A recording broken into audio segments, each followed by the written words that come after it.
ఓం నమో వెంకటేశాయ. ఏడుకొండలవాడ వెంకటరమణ గోవింద గోవింద. ఆపద ముక్కులవాడ గోవింద గోవింద. వడ్డీ కాసులవాడ గోవింద గోవింద. అడుగడుగు దండాలవాడ గోవింద గోవింద. శ్రీగిరి ప్రదక్షిణ కమిటీ ద్వారా శ్రీగిరి ప్రదక్షిణలు చేస్తున్నటువంటి భక్తావళి 50 మందికి కూడా శుభాకాంక్షలు, ధన్యవాదములు. చాలా అదృష్టవంతమైనటువంటి కార్యక్రమం చేస్తున్నారు.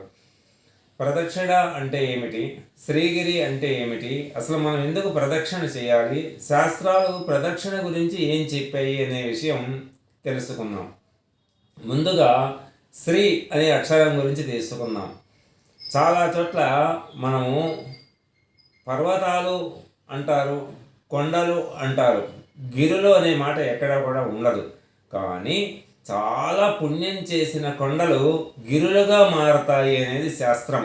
ఉదాహరణకి భద్రుడి కారణంగా భద్రగిరి, యాదయ్య కారణంగా యాదగిరి, ఇలా ఆ పర్వతాలకి కూడా గిరులు అనే పేరు వచ్చేసింది. అంటే ఎటువంటి వాటిని పడితే అటువంటి వాటిని మనం గిరులు అనం. ఒక పవిత్రమైన ప్రదేశాలను మాత్రమే గిరి అంటాం. అంతకుముందు కూడా మన ఒంగోలు పట్టణంలో ఉన్నటువంటి ఈ కొండకి గాంధీ పర్వతము అనే పేరు ఉండేది. అది రికార్డ్స్లో ఉంటుంది. మీరు అక్కడ గెస్ట్ హౌస్ దగ్గర బోర్డు కూడా చూడవచ్చు. కానీ నేడు మనం ఒక పవిత్రత కారణంగా గిరి అని పిలుస్తున్నాం. ప్రజలలో ఆ భావం ఏర్పడింది. గిరి ప్రదక్షిణలు మొదలైనవి. దీనికి కారణం ఏమిటి అంటారు? సాక్షాత్తు శ్రీ వెంకటేశ్వర స్వామి వారు ఆయన తన పాద ముద్రలను గిరి మీద ఉంచడం, ఆయన తన పాదాల సాక్షిగా గిరి మీద అవతరించడం. అందుకని ఆ మహాప్రభు రాకడతోటి మనకి పర్వతము కాస్త గిరిగా మారింది, ఒక పవిత్రత చేకూరింది. అంటే ఇక్కడ భగవంతుడు ఉండేటటువంటి దేవాలయానికి ఎంత ప్రాధాన్యం ఉంటుందో, ఆ భగవంతుడు దేవాలయం ఏర్పడిన పర్వతానికి కూడా అంతే ప్రాధాన్యం ఏర్పడింది. తిరుపతిలో తిరుమల గిరులు అని చెప్పి అంటాం. అలాగనే అరుణగిరి అరుణాచలంలో, ఇలా ఆ పవిత్రతను ఏర్పరచుకున్న గిరుల చుట్టూ కూడా ప్రదక్షిణం చేయడం వల్ల అంతకంటే రెట్టింపు ఆధ్యాత్మిక భావనలు, పవిత్రతలు ఏర్పడతాయని చెప్పి శాస్త్రాలు మనకి చెప్తున్నాయండి. ఈ క్రమంలోనే ప్రదక్షిణ వచ్చింది. అదేమిటండి, ఆలయానికి వెళ్ళి ఆలయంలో ప్రదక్షిణ చేస్తే సరిపోతుంది కదా అంటే, ఆలయం కంటే కూడా ఆ ఆలయం రావడానికి కారణమైన గిరి ఎంత పుణ్యం చేయబట్టో అక్కడ స్వామివారు ఆవిర్భవించారు, స్వామివారు వెలిశారు. ఆ కారణం చేత ఆ స్థలం మొత్తం పవిత్రమే, అణువు పవిత్రమే. అందుకనే ఆ గిరి చుట్టూ ప్రదక్షిణం చేస్తే మహా సంతోషంగా ఉంటుంది అంటారట స్త్రీవారు. ఇది ఎక్కడ చెప్పబడింది? మనకి గోవర్ధనగిరి ఎత్తినప్పుడు శ్రీకృష్ణ పరమాత్మ యశోదానందుడికి ఈ విషయం చెప్పాడు. అమ్మా, నేను గోవర్ధనగిరిని ఎత్తాను, నేను ఎంత పవిత్రమో ఈ గోవర్ధనగిరి కూడా అంతే పవిత్రము, కాబట్టి గిరి ప్రదర్శన చేయండి అని చెప్పి అంటే, ఆ రోజు గోకులంలో ఆబాల గోపాలము కూడా చిన్న పిల్లలతో సహా గోవర్ధనగిరి ప్రదక్షిణం చేస్తూ జై ముకుంద మురారి గోవింద అని సంకీర్తన చేశారు. ఇదే విషయాన్ని ఆండాళ్ తల్లి తిరుప్పావై చెప్తూ, నాయనా కృష్ణ పరమాత్మ, నువ్వు సామాన్యమైనటువంటి వాడివి కాదు, మామూలు వాళ్ళకు కూడా పుణ్యాలు ఇచ్చేటటువంటి వాడివి. వరుత్త మగనాయి పెరందోరినవెల్ వరుత్త మగనాయి ఉరత్తవరా. ఒక్క రాత్రిలోనే పుట్టావు, ఒక్క రాత్రిలోనే ఇంకొక తల్లికి బిడ్డగా మారావు. ఇటువంటిది ఎక్కడా జరగదు, ప్రపంచంలోనే జరగదు. శ్రీరాముడి జన్మ కూడా కేవలం కౌసల్య వరకే పరిమితమైంది. కానీ కృష్ణ పరమాత్మ వచ్చేటప్పటికి దేవకీదేవి యశోద ఇద్దరు కూడా తల్లులుగా మారారు. అంతటి గొప్ప పవిత్రమైనటువంటి నీవు ఈ గోవర్ధనగిరి ఎత్తడం అనేది ఎంతో పుణ్యం నాయన. కాబట్టి ఈ గిరి చుట్టూ ప్రదక్షిణ చేయడం వల్ల సమస్త పాపాలు నశిస్తాయి అని చెప్పి అమ్మవారు ఆ రోజు మనకు చెప్పింది. అందువల్ల మనము గిరి ప్రదక్షిణ చేస్తూ ఉన్నాము. రెండవ అంశం ఏమిటి అంటే, మనము సృష్టి నుంచి వచ్చాము. సృష్టి మొత్తము భగవంతుని స్వరూపమే. సృష్టి మొత్తము భగవంతుని స్వరూపం అయితే సృష్టికి ప్రదర్శన చేయాలంటే మన వల్ల కాదు. కానీ సృష్టిలో ఆ స్వామివారు ఎక్కడైతే వెలిసి ఉంటాడో ఆ ప్రదేశానికి మనము ప్రదక్షిణ చేయడం వల్ల సృష్టి మొత్తానికి, అంటే మహావిష్ణు స్వరూపమైన శ్రీ వెంకటేశ్వర స్వామి వారికి ప్రదక్షిణలు చేసినట్లే. అది అనంతంలో ఉన్నటువంటి ఆ స్వామివారి వీక్షణని మనం ఇక్కడ చిన్న కొండ మీద చూస్తూ ఆ కొండ చుట్టూ తిరగడం వల్ల ఆ పుణ్యం మనకు దక్కుతుంది అని చెప్పి నారద మహర్షి చెప్తారు. తుంబుర్ల వారు చెప్తారు. సాక్షాత్తు జాంబవంతుడు కూడా అయా రామాయణ వామనావతారంలో వామనుడు చుట్టూ తప్పెట కొడుతూ ప్రదర్శన చేశాడు అని చెప్పి శాస్త్రాలు చెప్తాయి. అంటే ప్రదర్శనకి ఇంత గొప్ప సిద్ధాంతము శాస్త్రము ఉన్నాయి. ప్రదక్షిణ అంటే దక్షిణ అంటే ఇవ్వడం, ప్రదక్షిణ అంటే ప్రతిదక్షిణ అని చెప్పి అంటామన్నమాట. ఏమి ఇస్తున్నాము దక్షిణగా ఇక్కడ మనము?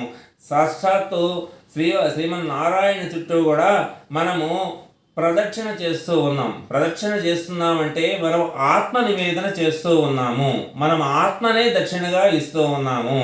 ఆత్మను దక్షిణగా ఇవ్వడం ఏమిటండి అంటాను.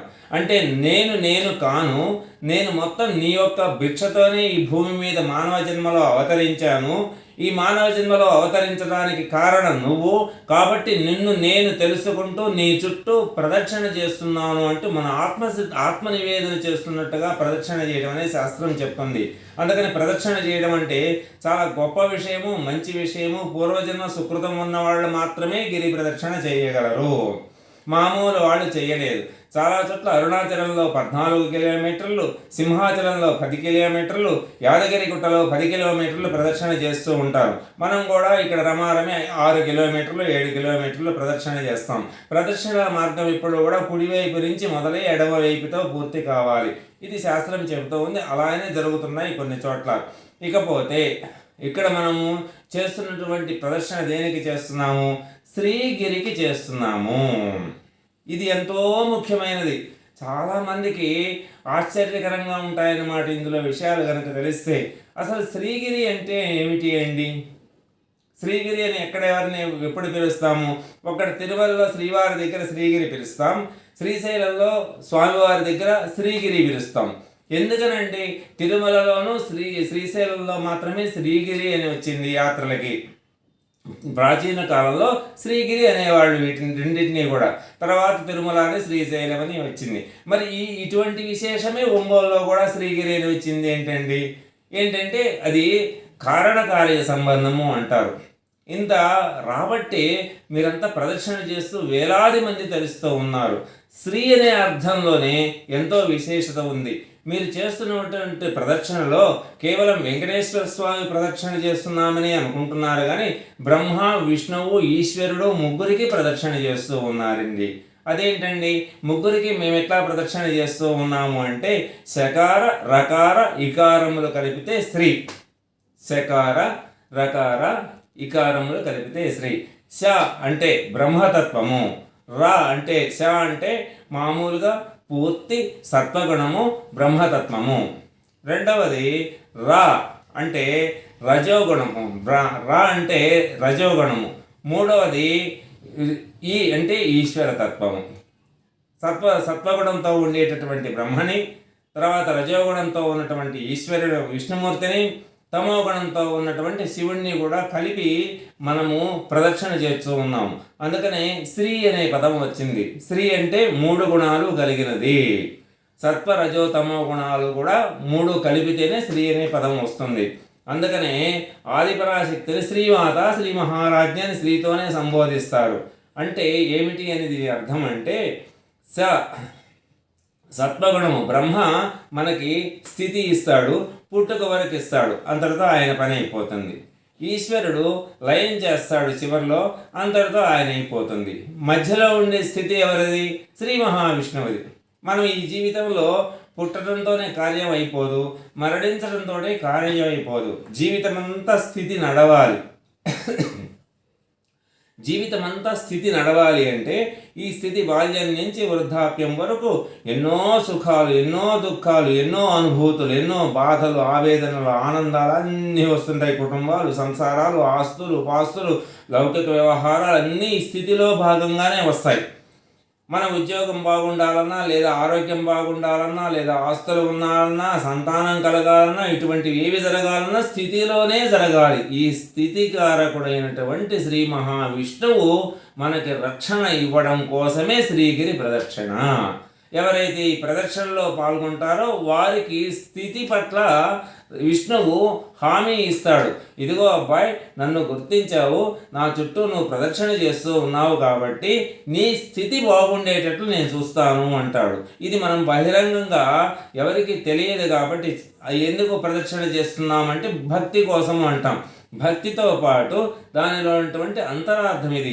కాబట్టి స్థితి బాగుండాలి అంటే మనం స్వామివారి చుట్టూ ప్రదక్షిణ చేయాలి. స్వామివారితో పాటు స్వామివారు ఉన్నటువంటి ఆస్థానగిరి అయిన శ్రీగిరికి ప్రదక్షిణ చేయాలి. ఇలా ప్రదక్షిణ చేసే వాళ్ళందరూ కూడా చాలా ధన్యవంతులు, చాలా గొప్ప భక్తుల సిద్ధాంతం. ఇకపోతే మన శ్రీగిరి ప్రదక్షిణలు అంగరంగ వైభవంగా జరుగుతున్నాయండి. ఎంత జరుగుతున్నాయంటే శంఖచక్రాలు, నామాలు, మహిళలు, సంకీర్తనలు, పల్లకీ ఉత్సవాలు. ఆహాహా, ఏమి ఆ దివ్య వైభోగం! శ్రీమన్నారాయణుని యొక్క దివ్య భోగం, తిరువేంకటాధిపతి యొక్క దివ్య వైభోగము. శ్రీగిరి చుట్టూ ప్రదర్శన చేస్తూ సాక్షాత్తు తిరుమలగానే భావిస్తూ భక్తులు తన్మయత్వం చెందుతూ ఉంటే ఆ దృశ్యం చూడాలే కానీ ఇంకా అంతకంటే మనం చెప్పాల్సిన అవసరం లేదు. కాబట్టి ప్రతి ఒక్కరూ కూడా యావచ్చక్తి, చిన్నపిల్లల దగ్గర నుంచి వృద్ధులు కూడా ఆరోగ్యము శారీరకముగా సహకరించినంతసేపు శ్రీగిరి ప్రదక్షిణలో పాల్గొనాలని కోరుకుంటూ సెలవు తీసుకుంటున్నాను. జై శ్రీమన్నారాయణ. ఏడుకొండలవాడ వెంకటరమణ గోవింద గోవింద.